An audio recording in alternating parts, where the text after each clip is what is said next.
વાવથરા જિલ્લા પંચાયતના પ્રથમ મહિલા પ્રમુખ તરીકે રત્નીબેન પરમારે સંભાળ્યો પદભાર। વાવથરા જિલ્લા પંચાયતના નવસર્જિત જિલ્લા પંચાયત પ્રમુખ તરીકે રત્નીબેન પરમારે આજે વિજય મુહૂર્તમાં વિધિવત રીતે પદભાર સંભાળ્યો હતો। જિલ્લા પંચાયતના ઇતિહાસમાં પ્રથમ મહિલા પ્રમુખ તરીકે તેમણે ચાર્જ સંભાળી નવી શરૂઆત કરી છે। પદભાર ગ્રહણ કર્યા બાદ જિલ્લા પ્રમુખ રત્નીબેન પરમારે જણાવ્યું હતું કે સૌનો સાથ સૌનો વિકાસના સૂત્ર સાથે જિલ્લાના સર્વાંગી વિકાસ માટે પ્રતિબદ્ધ રહી વિકાસના કાર્યોને ગતિ આપવામાં આવશે। આ પ્રસંગે મોટી સંખ્યામાં ભાજપના આગેવાનો, કાર્યકરો અને શુભેચ્છકો ઉપસ્થિત રહ્યા હતા।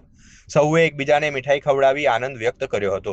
કાર્યક્રમ દરમિયાન ઉપપ્રમુખ, કારોબારી ચેરમેન તેમજ ડીડી રાજપૂત, જોગાજી રાજપૂત, હરચંદભાઈ પરમાર અને તાલુકા પંચાયતના ઉપપ્રમુખ ભુરાજી ઠાકોર સહિતના ભાજપના આગેવાનો હાજર રહ્યા હતા।